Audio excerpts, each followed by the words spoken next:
I think that when some people try to understand the United States, they kind of miss some things. And I think one of the major things that people don't pay attention to is that the United States is a very low trust society. And when you compare societies sometimes, like when people try to compare the United States to Canada or the United States to Sweden or Japan or whatever, they're missing the point that the United States is a very unique country in so much as one, we don't trust the government, neither the left nor the right trust the government that much. The left obviously trusts the government more than the right does, depending on what part of the right you're talking about, because then there are right wingers who do trust the government entirely too much. But most importantly, the left and the right don't trust each other. There is no ideological trust in the United States. And I'm going to explain in this video what I mean by that. And it's just going to be me talking. So it's not going to be like a lot of research or me doing an essay or anything like that. It's just going to be me talking about it. So, what is trust? Well, trust is that essentially, if you say, I take what you say at face value, I believe what you say, and I believe that you're going to fulfill promises and that, I can work with you and cooperate with you without being stabbed in the back, right? So that's basic. That's what trust is. In the United States, we do not have that. Okay, we do not have that in each other, and we do not have that with the government. The government, just look at the COVID situation. The people who trusted the government were betrayed. The government said 2 weeks to slow the spread.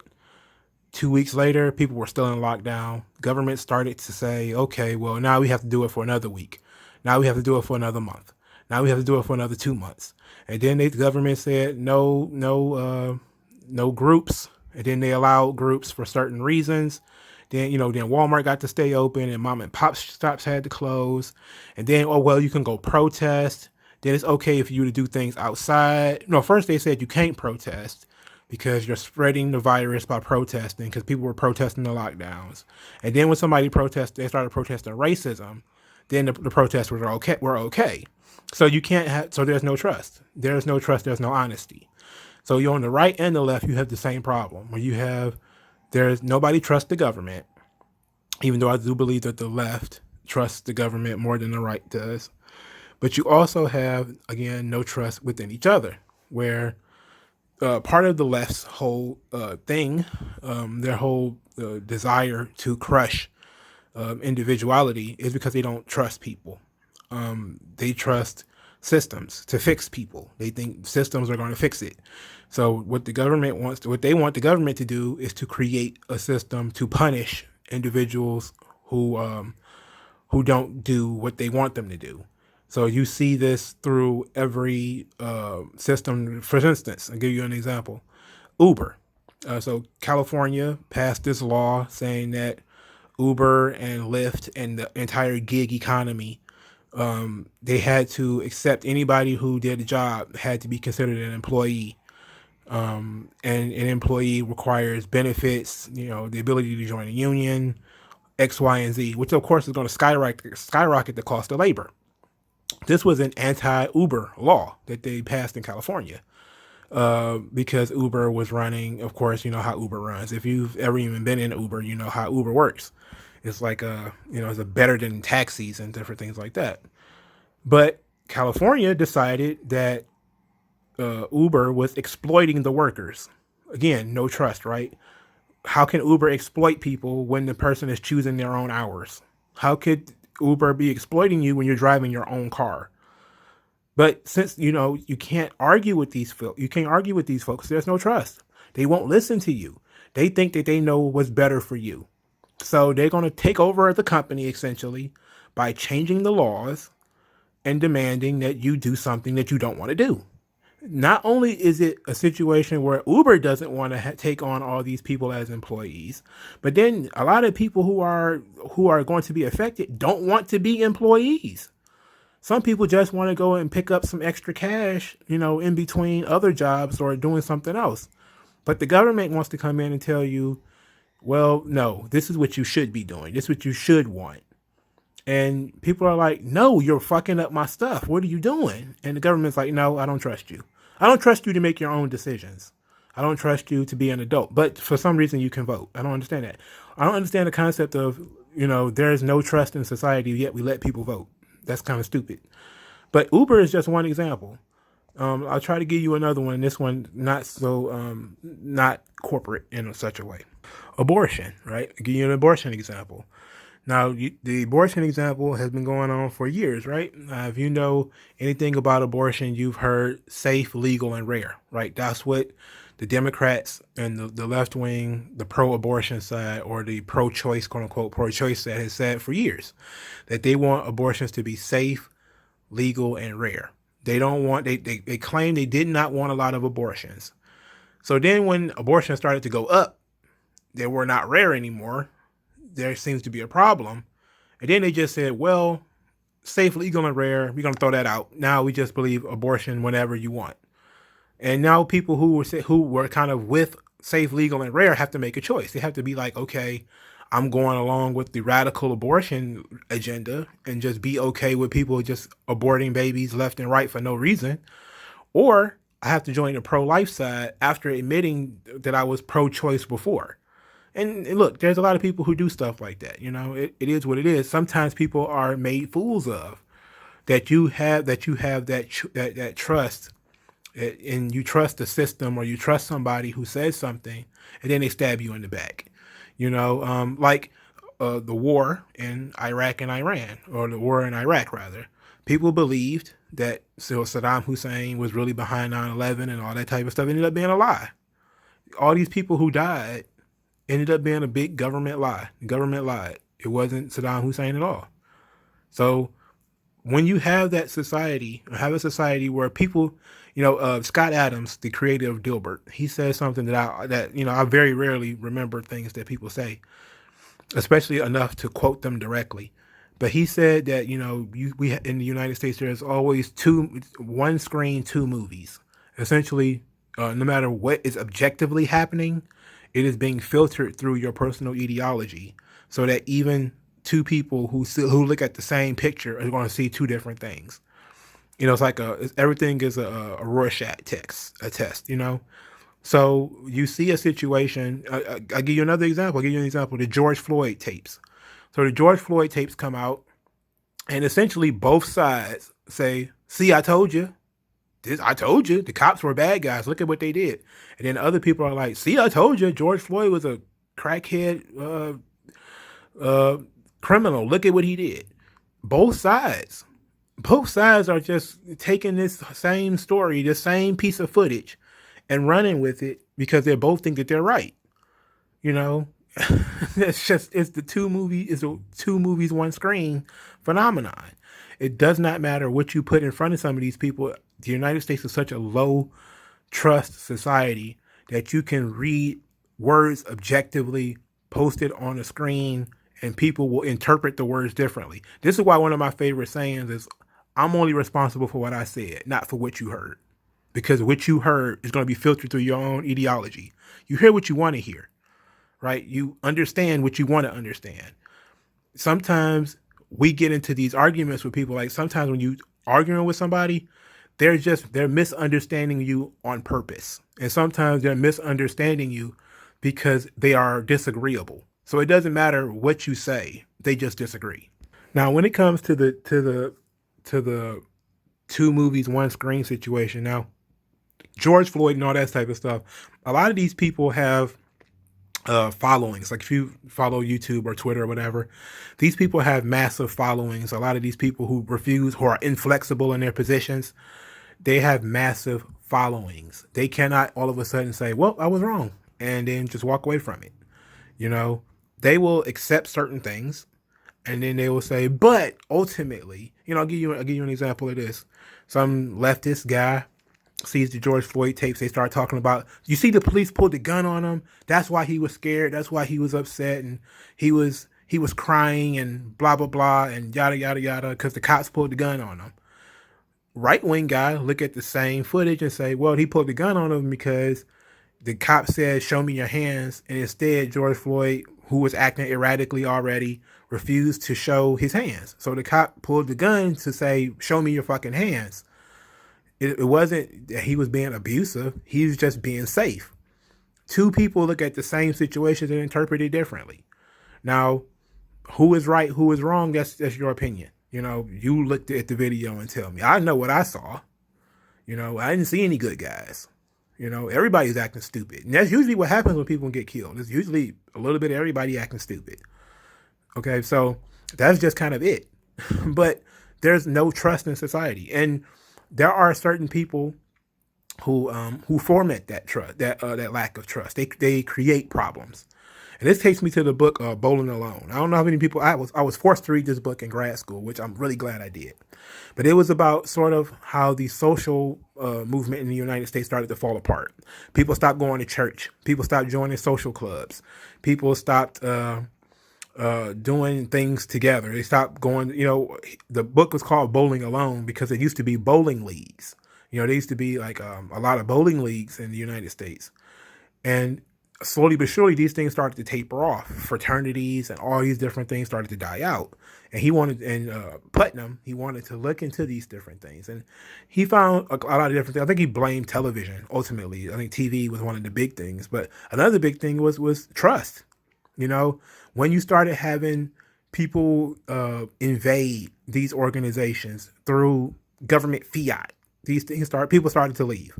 Give you a fine example of recently, Harvard University. They got into a situation where they were not allowed to have single-sex fraternities or sororities. You had to accept people of the other sex. This was an edict by the university. So the girls complied. The girls would, they would take other genders, quote unquote, but it was still completely considered a sorority, or they would change it to some type of social service organization or whatever. The boys were inflexible. They didn't want to do it. And because they knew they were the targets. Now, that's just my opinion, but that's kind of how it was. It was clear that I think it might have been Yale, but it might have been both, if we're being honest. The point was they wanted to put girls in the boys' fraternities so that the boys, so that they can spy on them, essentially. Because the idea is that sororities not sororities, fraternities promote rape culture. That, all of the boys are sitting in the dark room thinking about how they can rape the girls. So if we put girls in the room, they will stop talking about rape, which is stupid, right? If you think that these guys are all rapists, why would you want to put girls in there? But that's not people thinking, right? That's a lack of trust. These boys can't be trusted to be alone. So we have to put girls in there to play mall cop, and with the flashlights and everything to see what they're doing. Because the boys are not going to join the girls' fraternities or the girls' sororities unless, he's some type of, gay boy or something like that.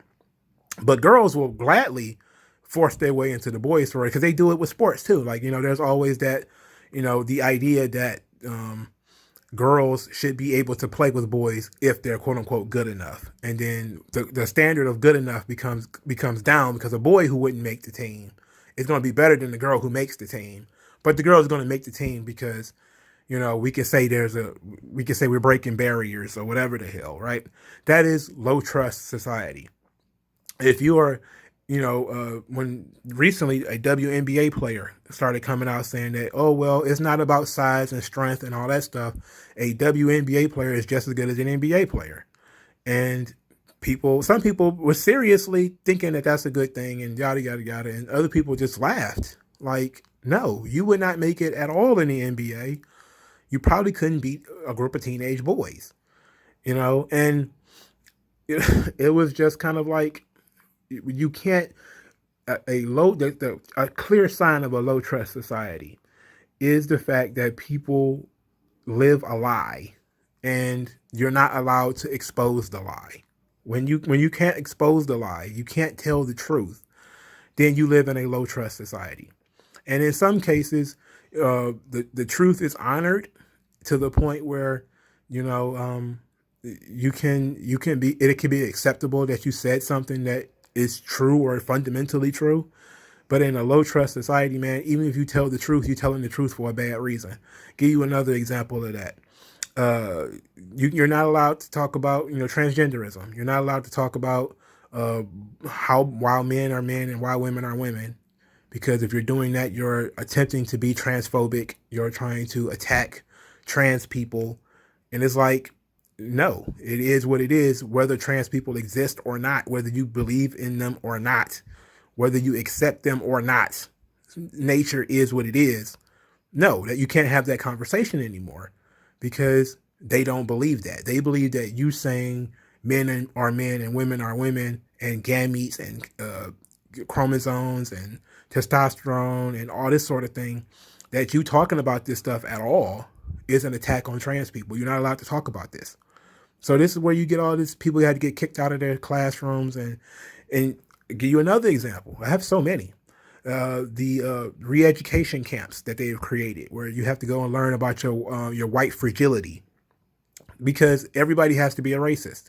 All the white people have to be racist, or because if you have any loopholes where some people can say, I married a black woman, therefore I'm not racist. They say, somebody can turn around and say, oh, no, but you just fetish black women. You're still a racist. You just fetishize blackness. It's always something. It's always something. This creates the lack of trust, by the way. Now, that's something you would have noticed if you were kind of sharp, right? So then you would notice that certain times people create these things like racism and sexism and homophobia and transphobia and heterophobia and the sexual harassment industry and all this sort of stuff. It creates a lack of trust in society. Like, you don't get a job. All of a sudden you say, I didn't get that job because I'm black. I didn't get that job because I'm gay and I just happened to wear a rainbow watch that day. I didn't get a job because I'm a woman. It might not have anything to do with that. Dude might have just wanted to hire his nephew. We don't know. You don't know. But we have a society where it's okay for people to think that, because the easiest fucking lawsuits to win in the world are discrimination lawsuits. You literally don't have to prove anything. Discrimination law is the only law where you are assumed guilty first. That's the only law where you have to prove that you didn't do it. How do you prove that you didn't do something? It's the silliest thing in the world. How did you prove that you didn't do something? But these things were created by the concept of low trust in society. You can just look at it. And some of it is well earned. Obviously, when black people were released from slavery, there was a lot of, they trusted a lot of these white people. They ended up being sharecroppers, which means they ended up just being slaves again because of the way the system was put together. Or the way that the white man wrote the laws as far as Jim Crow and stuff like that was concerned. They ended up just being slaves again because they went to jail, and they ended up in Parchman or something like that, as a convict lease or whatever, baking in the hot sun, tarring roofs or whatever, and they're getting beat to death and all that type of stuff. So yeah, there is a lot of low trust in society specifically, and there's a lot of racial low trust. There's a lot of white families who were being liberal and trying to be nice, and then some black woman some black dude murdered their little white daughter, and who, beat her to death or raped her or something stupid like that.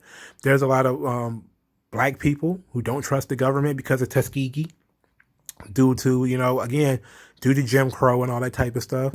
That stuff exists. People can point that shit out and be like, this is why we don't like the government. This is why we don't like white people. This is why we don't like black people. This is why we don't trust the poor. You look at the poor and they're voting themselves more of somebody else's money. The rich are buddied up to the government. They're taking, they're robbing the middle class. So you have, this is the classism part. The classism part is the middle class is just getting fucked. If you're a middle class black person or a middle class white person, you're in the same situation. You got everybody feels bad for the poor, but the poor are robbing you blind. They're taking your income and going out and buying sometimes food better than yours. They live in a more stable society than you do. You paying mortgages and car notes, and if that shit can get taken in any minute. Well, they got a Section 8 house that they can't be kicked out of for pretty much any reason. The rich is in the same boat. The rich got so much money that, even if the taxes were increased, it wouldn't matter. They still just make more money. So it doesn't matter. But they're buddied up to the government to become tax exempt to a certain point. They'll say, oh, well, I hire a certain amount of people, so I need to be tax exempt. And then the corporation, the government would be like, yes, you should be tax exempt. And then, who ends up paying for it? The people in the middle class, either through higher taxes or through higher prices. And it's just creates a low trust society, because now you have people, all these middle class people, like when you look at Black Lives Matter and Antifa and Occupy Wall Street, all these are middle class movements, man. All these are middle class bourgeoisie movements. All these people just want to be angry at the rich. Like they're going out here and looting Nike and Gucci stores and stuff like that. Like, why would you do that? They're looting status symbols. Think about that. And then they're going on TV and saying, oh, it's reparations. Just ... it's reparations. That's what they think. To them, that's what it is. They're looting and stealing status symbols because they want to be rich. They hate the rich. That's the thing. They just want to be rich. See, the poor don't go out and steal this type of shit just to have it. They might try to steal it and try to resell it. So then you have, pawn shops and Poshmark and eBay, and they might be jumping trying to get rid of some of this stuff. But all these middle class people, they just want that shit because they want it, because they see other people have it, or they see because it's nice and they want that. It's jealousy. It's a low trust society. There's no trust in the society that the society works. So, you'll see somebody say Bernie Sanders or Elizabeth Warren, and they'll go on about, the country isn't working. The economy doesn't work for most people, they'll say. And you'll say, like, what the fuck does that mean? Is people starving in the streets? Just about most people have a roof over their head. Most people aren't starving. How is the economy not working? And then they'll go into, well, everybody doesn't have the same stuff. Some people have more money than other people. So, like, that was a natural outcome. Some lions kill more giraffes than others. Some giraffes find a nice some nice plumage and they get to eat more. That's just kind of how it is. It's a fundamental fact of nature that, things are not going to be distributed equally. This is something I love from Thomas Sowell, who says that, rain isn't even distributed equally. Some places get no rain at all. Some places get all the rain. Then he says almost all tornadoes happen in the United States. Like, nobody thinks about that. Like, all the hurricanes are routinely in the same place. You don't get hurricanes in Michigan. You don't get hurricanes in Iowa. Like, why do we expect anything to happen in equal measure everywhere? It just doesn't work that way. So why do we expect that? And I say we expect it because there are people who have, and I think this is the source. A lot of the mistrust is that we don't have the same values, and that's just kind of how the United States is. Because the United States is a place where people are. There's no rite of passage, right? There's no construct for our males and females. So people are just growing up. And they're picking up values as they go along. And sometimes they're having values placed upon them by people from the outside. In the Black community, it might be a drug dealer or it might be a teacher. Then they go off to college and some professor start dumping in your head that this value is more important than some other value. But there are a lot of different values in life. Like for instance, I consider myself a libertarian, even though, I may waver on that a little bit. But libertarians value freedom. They value freedom above everything else. You will have other people who may value security above everything else. Then some people may value equality over everything else. It doesn't mean that somebody who values equality doesn't also value freedom, but they have to deal with the conflict of freedom and equality. That what gives way, and usually they will pick equality. So if you say, look, people need to have the freedom to pick their own jobs. And whatever happens, happens. That's a libertarian would say that. And then would say also, if somebody decides to become a hedge fund manager, they might become a multimillionaire. And if somebody decides to become an artist, they might die, broke. And that's just kind of how it is. You picked your job. You picked what you studied and practiced what you were good at. And you're just not going to get an equal outcome. Now, a leftist might tell you, well, we desire equal outcomes. So no matter what job you pick, you should have the same things. This goes back to the Uber. Just because you decided to work at a job that is where you drive your own car and pick your own hours, you still should have a pension. You still should have benefits. You still should have everything. It should be equal. But sometimes equality is a weapon. And that's what it was in California, from my perspective, is, well, you had these taxi services which were unionized and they were voting, giving money to politicians, and Uber is a competitor. So they was like, oh, equality, equality. This needs to be equality, because if Uber is just like the taxi service, then there's no difference between the two. Then why would people even pick one or the other, right? People picked Uber over the taxis because Uber was cheaper and it was more efficient. Like, you call it Uber, it actually comes. It didn't cost as much. But, when you make Uber and taxi services equal, you destroy the freedom of the people who wanted to do pickup jobs and do pickup gigs.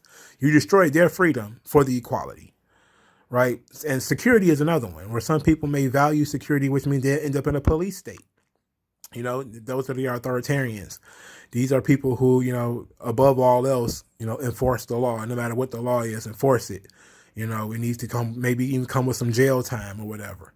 And then you end up with people who say, okay, freedom or security. And they'll say security. I care more about security. Like, I'm one of those people that, like I say, I'm a libertarian, but I have to ask the question, what would a libertarian society do with Hitler at its door? Because a lot of libertarians will say, well, we're not collectivists. Like, we might have a country, might not, but we don't believe in war. A lot of the anarchists are kind of like that. And I just say, like, if Hitler is knocking on your door, let's say he hasn't even invaded yet, but he's invaded every country, every other country. You think he's not coming for you? And most libertarians have no answer to this. Like I remember asking a guy about that, and he just kind of said, oh, well, that'll never happen. I forget what the situation was, but he thought that you can just change certain things. And I say libertarian societies is great because you can create them by saying, hey, I agree to leave you alone. You agree to leave me alone. That's fine. You can create that society. But then as society stratifies, as some people begin to do better than others, as some people lives begin to change, somebody, loses an arm or losing a leg. They can't produce the way that they used to. Now they're a burden on, on society, or they're a burden. They can't work. Somebody may need some help. And then you live in a libertarian society where you're not allowed to impose yourself on other people. What are you going to do? Go panhandle? Like, you may have, or you're going to become a burden on your family, But these are just things that I think about, because you should always question your own ideologies and what you think and how you believe and how you look at the world. Because if you don't do that, then you're worthless. You don't really believe something if you don't challenge it. Now, I do believe that ultimately, there has to be some type of trust in society. We have to say that, all right, we believe that people can take care of themselves. Most people can. The vast majority of society can take care of themselves. And on the off chance that you become paralyzed, that you lose an arm or a leg, then hopefully your family is in good enough shape that they can take care of you. Because that's usually what the libertarians believe, that if you lose a leg, that you probably, hopefully you have children, hopefully you have a husband or a wife or somebody like that to take care of you, a brother or sister or something like that. Now, yes, you are imposing yourself on your brother or sister or whatever. But I also know that in those situations, sometimes people do things that are not exactly the most moral. I'll give you one example. I remember reading a paper about African societies, and I forget which African society this was, but there was a saying that says, one baby is a blessing, two is a curse. So when you, in a society where everything is scarce, everybody doesn't have water, everybody doesn't have food all the time, having twins is a bad idea. So you see sometimes in African societies where they didn't know what to do with twins. They have to kill one of them. So they may leave them both out into the forest, and then they'll come back a day or two later to see if one of the babies has starved to death, or have one of the babies been killed by an animal. And then hopefully one of the babies is still alive. And then that's the one you take and you raise. because you can't take care of the other baby, and that's brutal. The everybody knows about Spartans and the Romans. If you were born deformed, they threw you off of a cliff, or they severed your spinal cord so you could die. And that's sort of the fucked up stuff that I kind of want to avoid from a libertarian society. But it's inevitable, because if somebody is working hard and they can barely take care of themselves because they chose a profession that doesn't pay that well, and now all of a sudden grandma can't work because she's diabetic, or her medicines or something like that have gotten too expensive, you're going to have people maybe considering killing their parents, or people who are like, hey, look, I can't afford my baby, I'm either going to sell my baby or kill it. And you don't want to put people in that situation. That's ugly. That's darker than the situation that we have right now.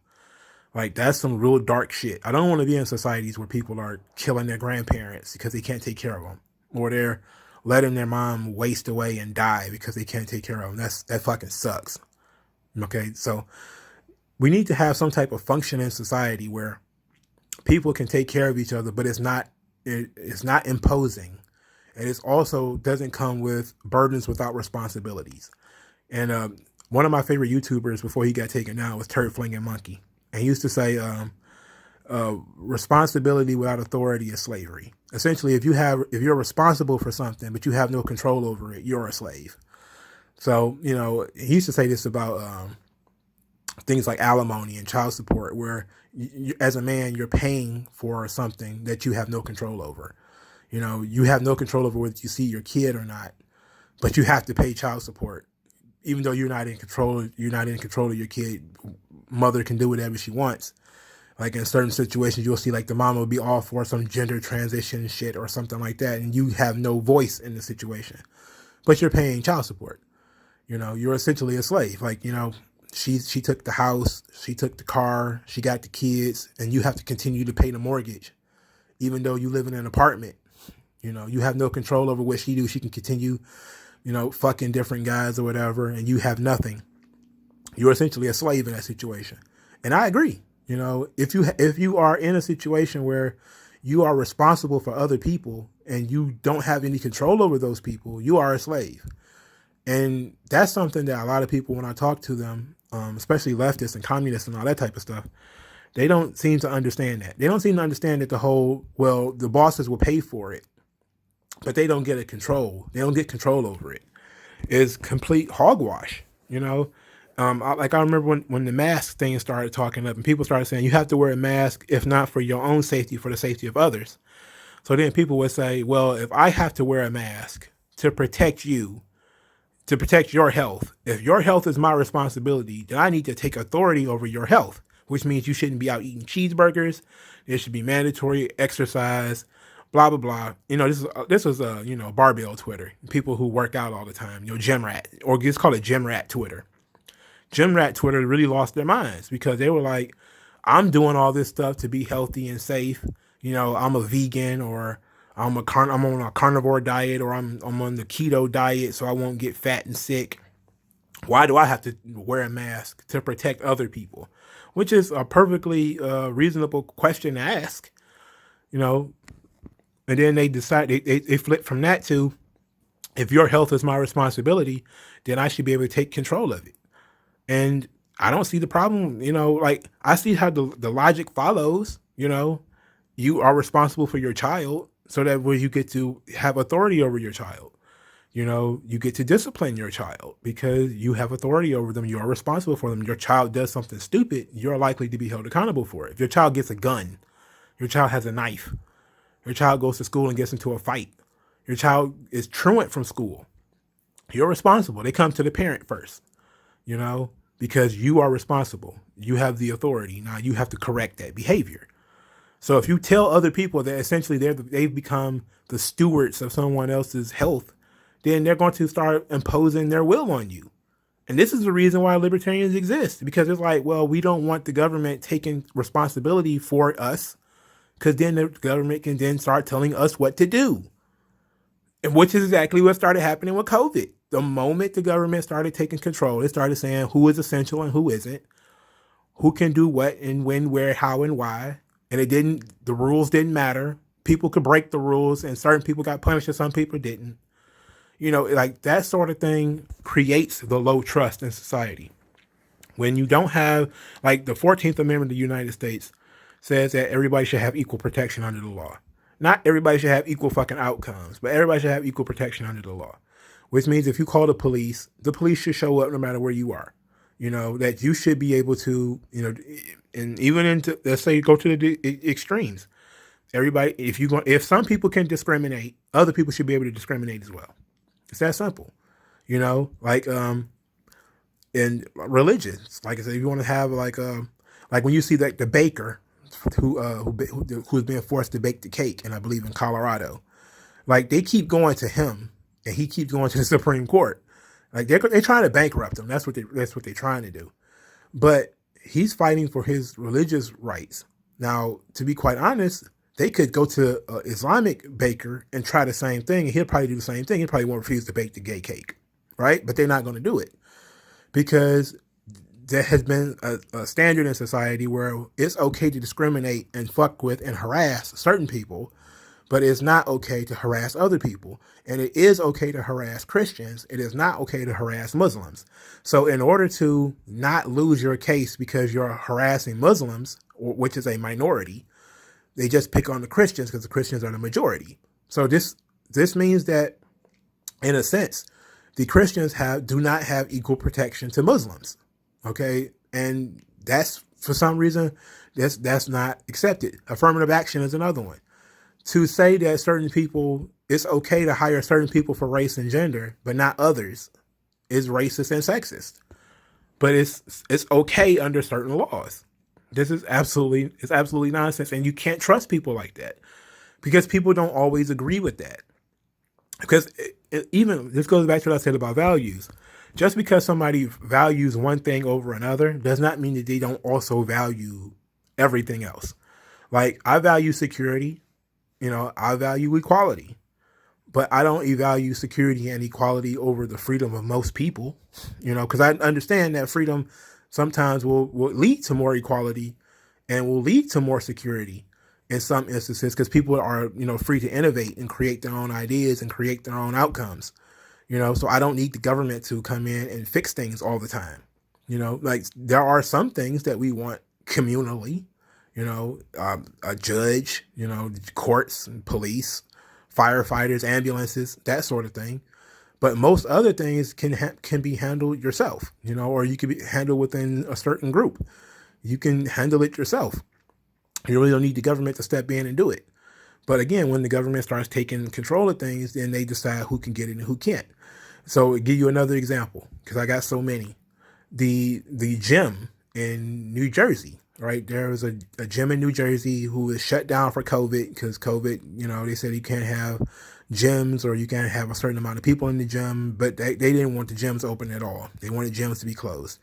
The guy who runs the gym is like, fuck this. I want to run my gym. I want to run my business. And, after a couple of run-ins with the New Jersey, the Newark, I think it's Newark, New Jersey, the legal system there, they pulled the gym's license. So now the gym can't operate at all. The gym is dead because the government just said so. And that's the point of licensing laws, right? The point of licensing is to decide who gets to eat and who doesn't, who gets to work and who doesn't. That's fucked up. That's why, if you talk to a libertarian, they're against licensing. Why do I need to have government permission to run a business? Why do I need to have government permission? That's when you see police officers doing stupid shit like telling kids to tear down their lemonade stand because they don't have a license.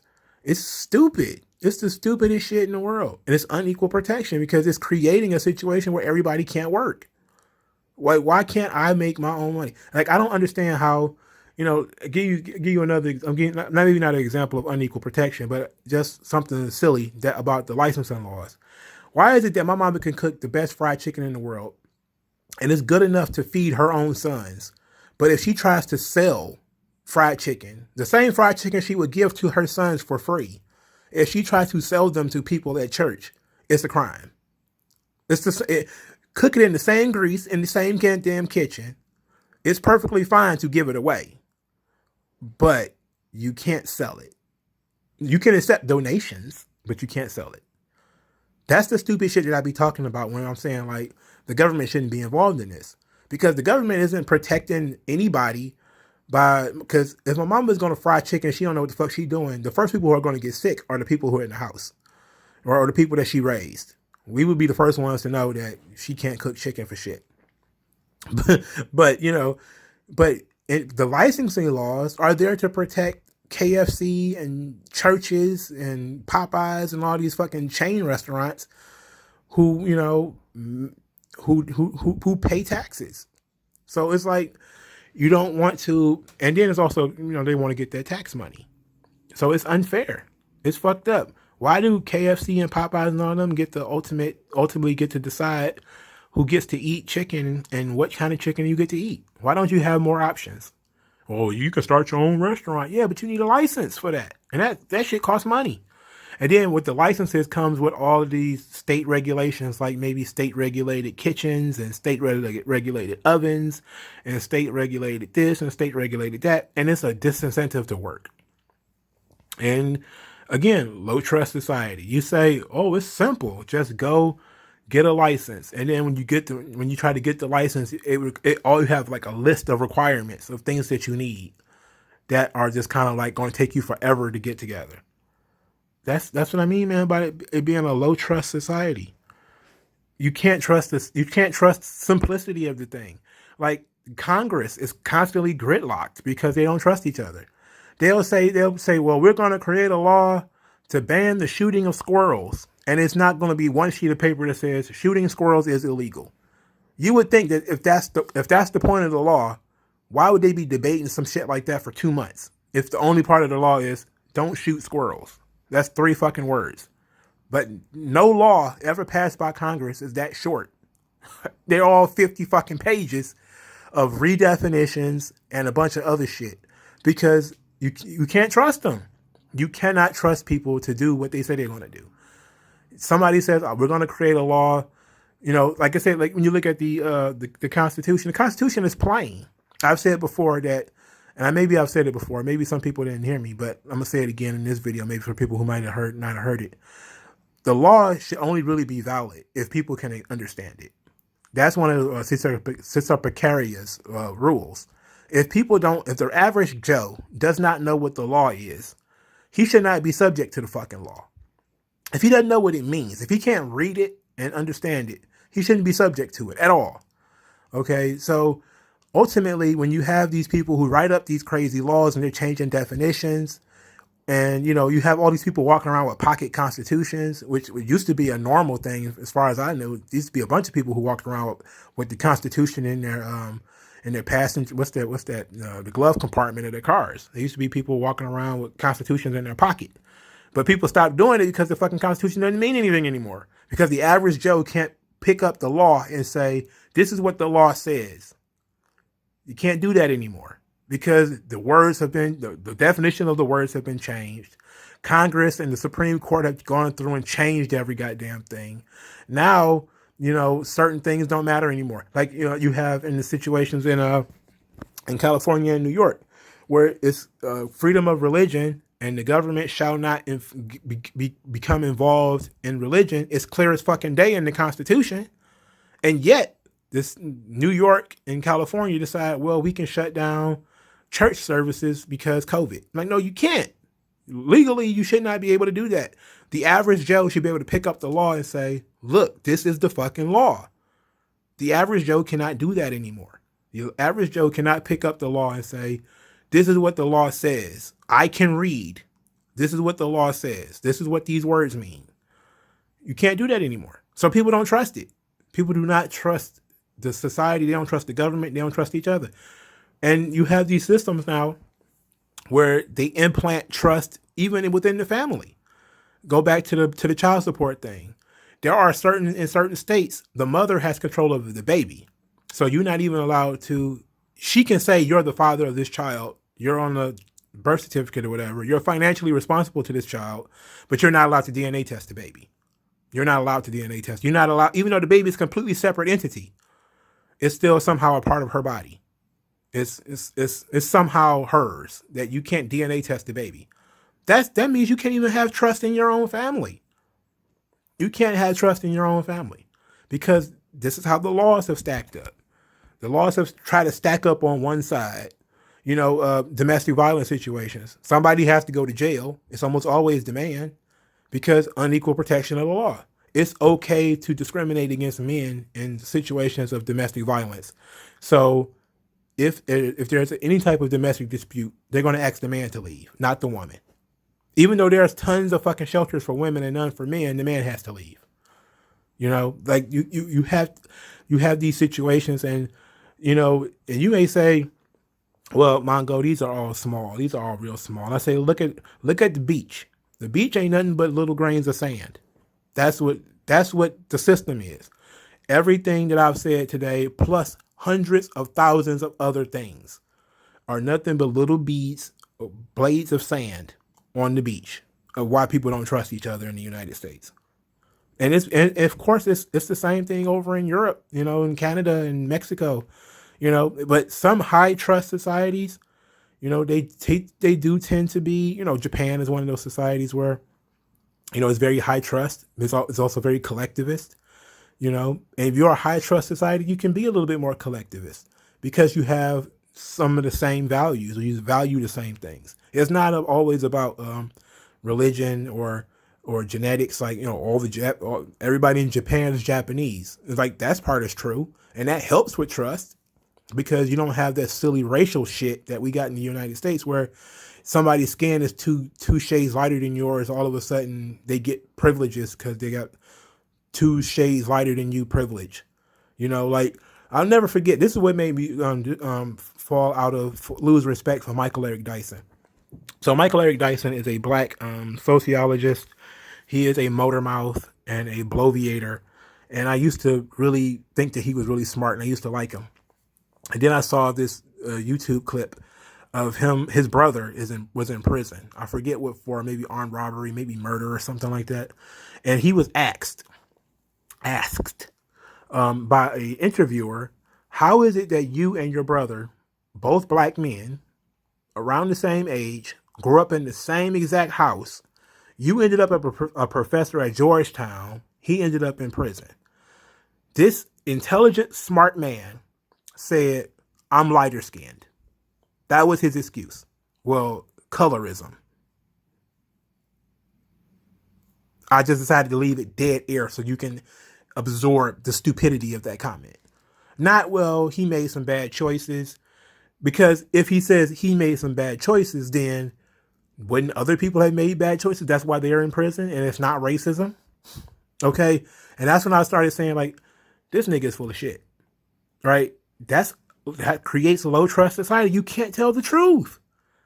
He knew that if he told the truth, he would embarrass his brother.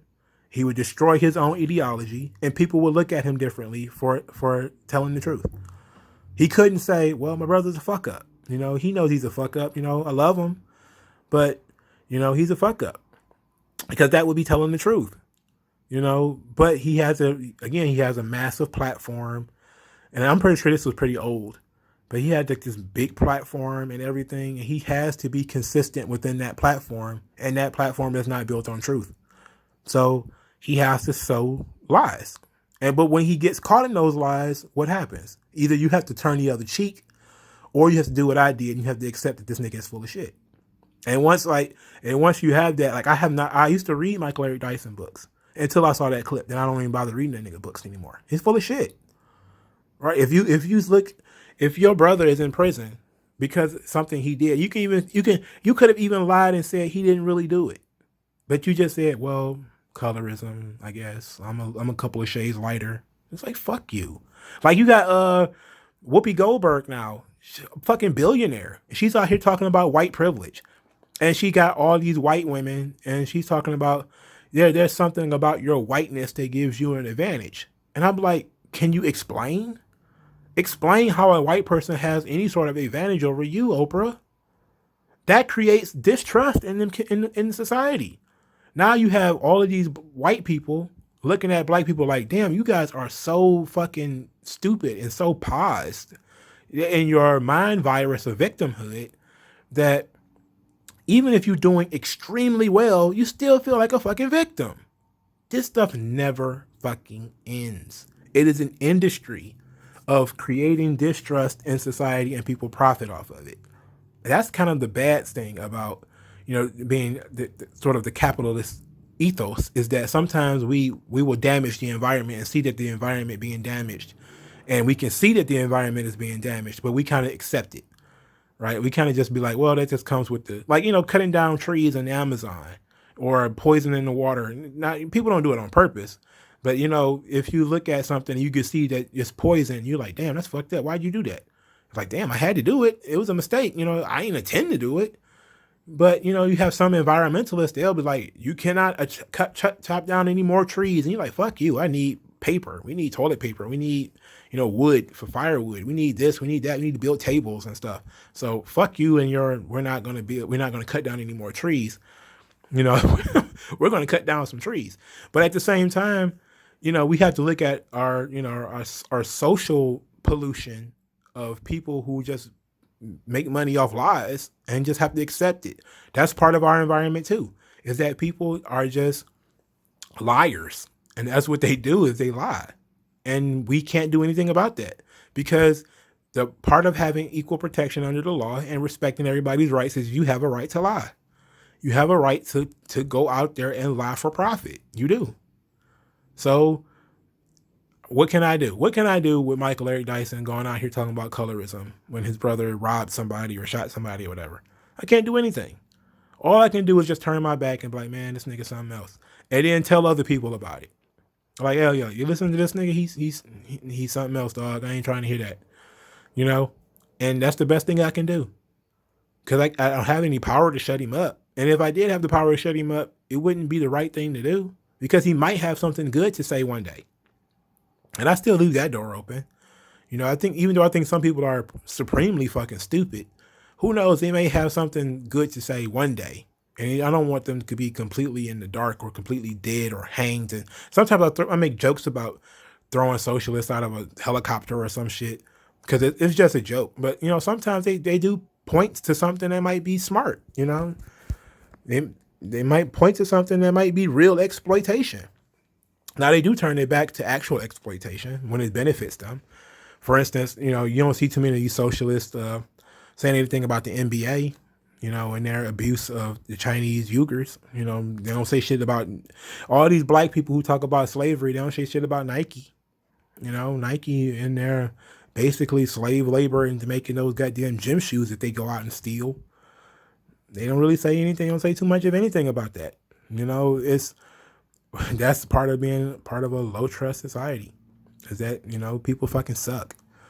And that's just kind of how it is. That's sort of the sign of a free society, is that people are free to be pieces of shit. But I've went on too long. Thank you for listening. If you hung in here, like, share, and subscribe. I'll talk to you guys later.